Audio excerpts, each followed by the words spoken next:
315 কি একটা নম্বর দেওয়া ছিল, ওই মেশিন দিয়ে মারা হবে।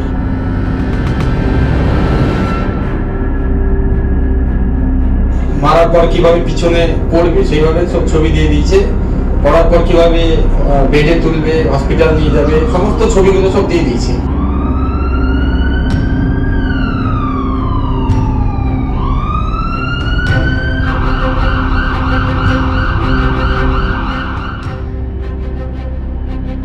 হলো কি নওদায়?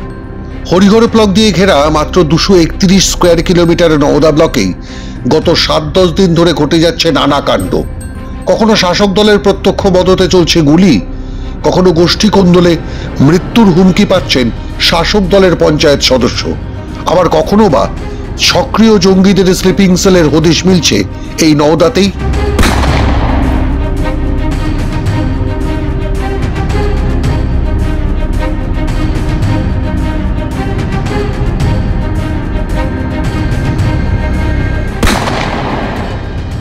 নওদায় দাদাগিরি চলছে, যার শেষ উদাহরণ তৃণমূলের মিছিল থেকে গুলি, প্রতিমা বিসর্জনের শোভাযাত্রায় আহত এক যুবক, আশঙ্কাজনক অবস্থায়, যাকে ভর্তি করা হয়েছে মুর্শিদাবাদ হাসপাতালে।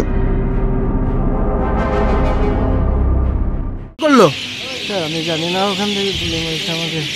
আপনি কোথায় যাচ্ছিলেন? বাড়ি? আমরা ওখান থেকে চলে আসছিলাম, দিয়ে আমাকে আচমকা গুলি মেরেছে। আমি হাত ছাড়তে আসছিলাম। আপনি কি তৃণমূলের মিছিলে ছিলেন? না না, তাহলে আপনাদের কি চলছিল? আপনারা কোথায় যাচ্ছিলেন?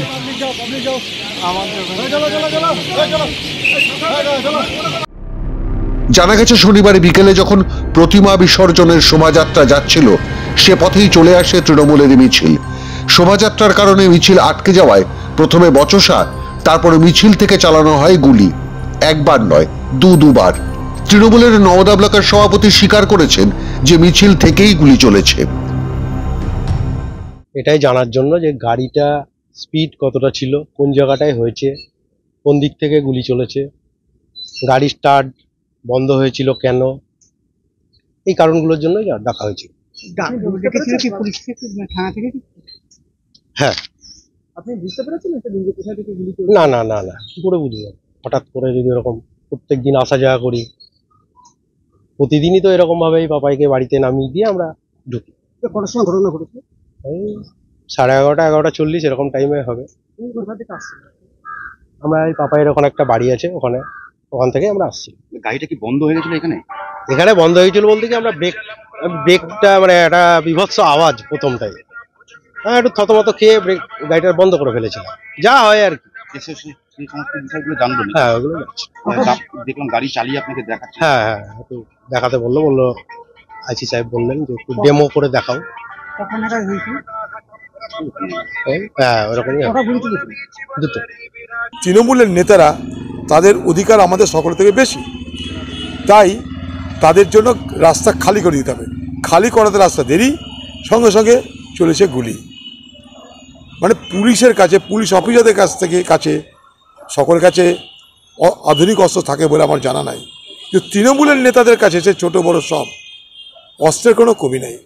কতগুলো সাধারণ মানুষের উপরে গুলি চালিয়ে একজনকে আহত করে কি বাহাদুরি দেখিয়েছে আমার জানা নাই। প্রশ্ন হলো, শান্ত সর্বাঙ্গপুরে বিসর্জনের শোভাযাত্রা থাকা সত্ত্বেও সেই রাস্তায় তৃণমূল কংগ্রেসকে মিছিলের অনুমতি কেন দিয়েছিল পুলিশ?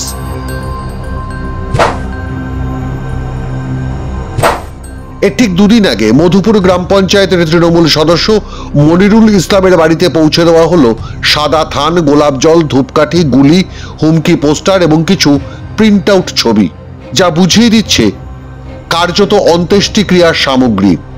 যে ছবিতে বর্ণনা করা হয়েছে কিভাবে খুন করা হবে মনিরুলকে।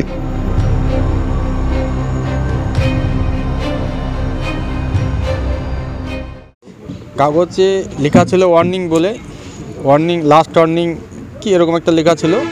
আর 315 কি একটা নম্বর দেওয়া ছিল, ওই মেশিন দিয়ে মারা হবে, এটা দিয়ে মারা হবে। এবং মারার পর কিভাবে পিছনে পড়বে সেইভাবে সব ছবি দিয়ে দিয়েছে। পড়ার পর কিভাবে বেডে তুলবে, হসপিটাল নিয়ে যাবে, সমস্ত ছবিগুলো সব দিয়ে দিয়েছে। আর ওয়ার্নিং ছবি দেওয়া আছে, 2-3টে ওয়ার্নিং ছবি দেওয়া আছে।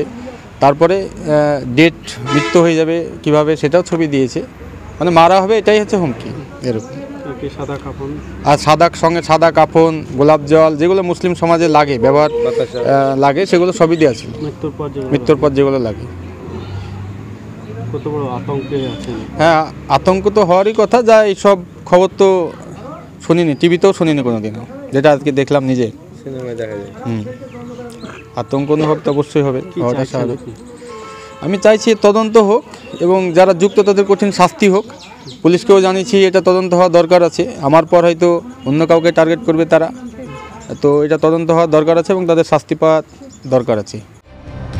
মনিরুলের অভিযোগ, তাকে প্রাণে মারার হুমকি দিতেই এইসব সামগ্রী পাঠানো হয়েছে। কিন্তু কারা পাঠাবে? স্থানীয় বাসিন্দাদের দাবি, ব্যবসায়ী মনিরুলের সঙ্গে ব্যবসায়িক গোলযোগ থাকতেই পারে, কিন্তু দলীয় কোন্দলেই প্রাণে মারার হুমকি দেওয়া হয়েছে মধুপুর পঞ্চায়েতের তৃণমূল সদস্যকে। অসম এসটিএফ এর হাতে গ্রেফতার হওয়া জঙ্গি সাবশেখ লুকিয়েছিল এই নওদার দুর্লভপুরের এক বাড়িতে, যেটা তার পিসির বাড়ি। বেমালুম পিসিকে মা সাজিয়ে বানিয়ে ফেলেছিল আধার কার্ড, ভোটার কার্ড। যারা তাকে আশ্রয় দিয়েছিল তার সেই পিস্তত ভাই সাজিবুল ইসলামকেও গ্রেফতার করেছে আসাম এসটিএফ। সঙ্গে সাজিবুলের বন্ধু মুস্তাকিন মণ্ডল, দুজনেই আনসারুল্লাহ বাংলা টিমের সক্রিয় সদস্য বলে জানা গেছে। সাজিবুল ও মুস্তাকিনকে জেরা করে জানা গেছে, খাগড়াগড় বিস্ফোরণ কাণ্ডের সঙ্গে অভিযুক্ত তারিকুল ইসলাম বন্দী রয়েছে মুর্শিদাবাদের কেন্দ্রীয় সংশোধনাগারে।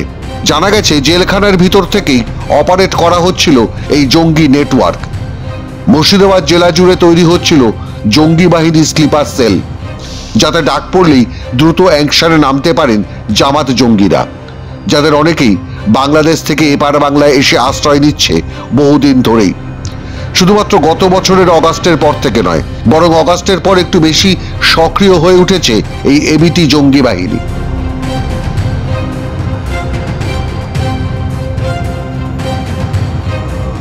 খাগড়াগড় বিস্ফোরণ কাণ্ডে জড়িত অভিযুক্ত তারিকুল ইসলামের নাম উঠে আসতেই অসম এসটিএফ এর একটি বাহিনী বহরমপুর কেন্দ্রীয় সংশোধনাগারে এসে তারিকুলকে জিজ্ঞাসাবাদ করেন এবং বহরমপুর জেলা জজ আদালত থেকে 7 দিনের পুলিশি হেফাজতে নেবার আবেদন জানান।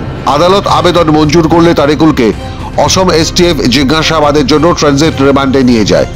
অথচ বাংলার একটা থানা বা ব্লক এলাকাতে এত কাণ্ড, এত ঘটনা ঘটে গেলেও কোনো হেলদোল নেই রাজ্য পুলিশ, গোয়েন্দা বা বেঙ্গল এসটিএফ এর, যার মাথা করে এডিজি পদে নিয়ে আসা হয়েছে কলকাতার প্রাক্তন পুলিশ কমিশনার বিনীত গোয়েলকে। কি করছেন তারা? কেন বন্ধ করতে পারছেন না নওদার দাদাগিরি? মাধ্যম ব্যুরো রিপোর্ট।